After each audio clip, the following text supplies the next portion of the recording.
जी, पिछली वीडियो में हमने बात की थी कि गुर्दे फेल हो गए हैं तो क्या करें। हमने उसके बचाव के तरीके बताए थे और आज हम बात करेंगे कि अगर खुदा न खास्ता ये स्टेज आ गई है तो उसका हल क्या है। मैं हूं professor doctor Nazir. Welcome back to doc talks.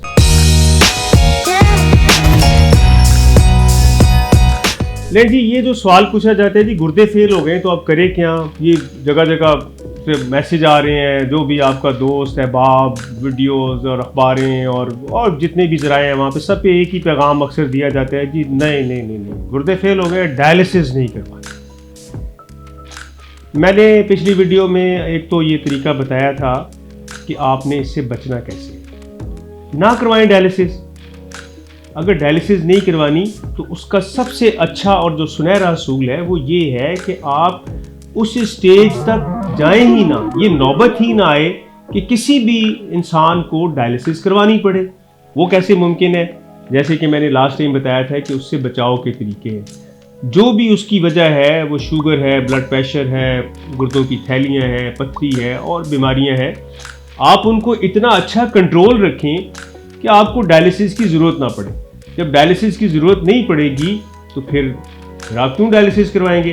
तो सिर्फ ये एक वाहिद तरीका है कि जो लोग आपको कह रहे हैं ना जी डायलिसिस नहीं करवानी, उसकी सिर्फ ये सिचुएशन है कि आपने वो नौबत आने ही नहीं दी।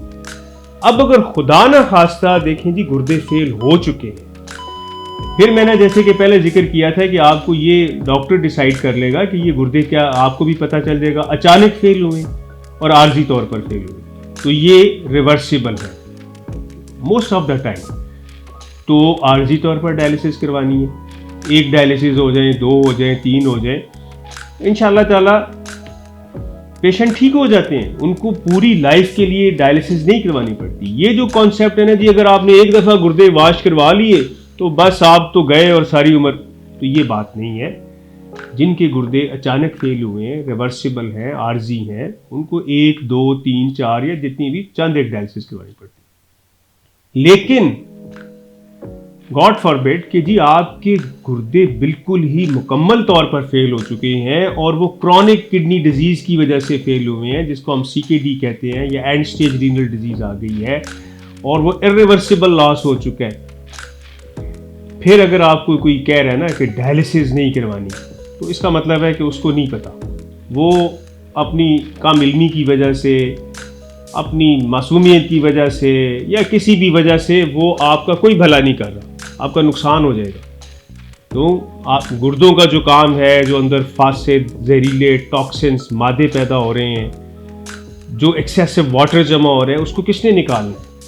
वो अगर गुर्दे काम नहीं कर रहे, गुर्दे काम नहीं कर सकते, तो जाहिर है हमें आर्टिफिशियल किसी चीज़ का हिस्सा लेना है और वो है डायलिसिस। अब डायलिसिस, उसको 2 तरीके हैं कि आप डायलिसिस जो है वो मुस्तकिल तौर पर डायलिसिस ही कराते रहें, तो भी ठीक है।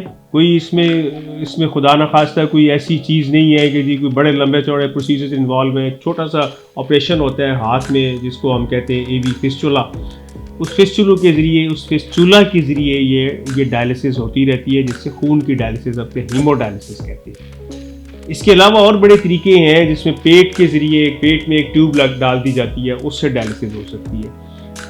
आप एम्बुलेटरी काइंड की चीज़ें, मशीनें हैं जो अब तो ऐसी भी मशीनें हैं कि आप घर पे बैठ के भी डायलिसिस कर सकते हैं और आप रात को उस ट्यूब के साथ उस मशीन को कनेक्ट कर दें और सुबह जब आप उठें तो आपकी डायलिसिस हो चुकी होगी, आप बिल्कुल फ्रेश होकर अपने काम काज कर सकेंगे। मैंने जैसे कि पहले भी जिक्र किया था कि पर्सनली मैं बहुत सारे लोगों को जानता हूँ, जिसमें डॉक्टर्स भी शामिल हैं, और ऑल ओवर द वर्ल्ड ये तरीका हो रहा है कि लोग डायलिसिस करवाते हैं और अपने रूटीन के काम काज करते हैं, अपनी लाइफ गुजारते हैं, अज़वाजी ज़िंदगी गुजारते हैं, उनकी फैमिली भी ग्रो होती है, तो वो उनकी रिप्रोडक्टिव लाइफ भी ठीक रहती है, बच्चे भी होते हैं, सब कुछ होता है। सिर्फ ये समझने की ज़रूरत है कि देखें, अगर कोई चीज़ ऐसी हो रही है, अगर कोई खुदा न खास्ता छत गिर रही है, तो हम कहें जी अब हमने इस कमरे से बाहर नहीं निकलना या हमने छत को रिपेयर नहीं करवाना, ये पॉसिबल नहीं है। इसका मतलब नुकसान हो जाएगा। बिल्कुल इसी तरह से जब ऐसी कोई चीज़ हो रही है कि हमारे किडनी ख़त्म हो चुके हैं मुकम्मल तौर पर, तो फिर हमने उसकी रिप्लेसमेंट थेरेपी करनी है। इसकी मैं एक और मिसाल बड़े आपको देता हूँ। जैसे शुगर के मरीज़ हैं, अब शुगर के मरीजों में वो मरीज जिनके अंदर इंसुलिन बिल्कुल पैदा ही नहीं हो सकती ही नहीं है,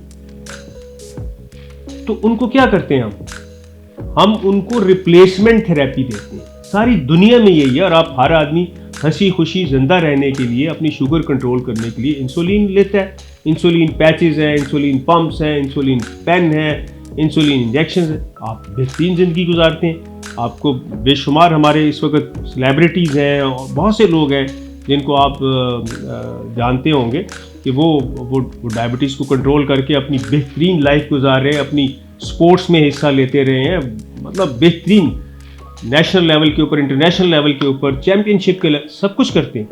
तो बिल्कुल इसी तरह से जो लोग डायलिसिस पे चले जाते हैं, वो अगर डायलिसिस को अच्छे तरीके से मैनेज कर रहे हैं तो उनकी ज़िंदगी में खुदा न खासा कोई क़यामत नहीं आती और अपनी एक नॉर्मल लाइफ के करीब करीब ज़िंदगी वो गुजार सकते हैं। और फिर वहाँ पे डायलिसिस की ज़रूरत है जिन लोगों ने अब डायलिसिस से पहले उनके जहन में है कि जी हमने ट्रांसप्लांट करवाना है। तो बहुत से लोग कहते हैं जी हमने तो चूँकि ट्रांसप्लांट करवा लेना है तो हम क्यों डायलिसिस करवाएं।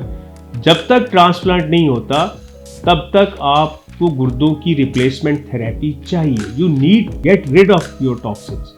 फॉर दैट उसको गुर्दे वाश करना कह रहे हैं, डायलिसिस कह रहे हैं, वो आर्जी तौर पर हो सकती है। वो आपका जितनी देर में, क्योंकि ट्रांसप्लांट कराना एक ज़रा लेंथी प्रोसेस है, इसमें टिश्यू टाइपिंग, मैचिंग्स और सारे फिर आपका टाइम, वेटिंग टाइम जो भी, तो इट विल टेक टाइम। उस सूरत में भी डायलिसिस करवा सकते हैं। आखिर में मैं यहाँ पर इसको ऐसे ही कंक्लूड करूँगा कि ये जो जुमला है कि गुर्दे फेल हो गए हैं तो अब डायलिसिस नहीं करवानी, ये बिल्कुल मिसकंसेप्शन है, गलत बात है।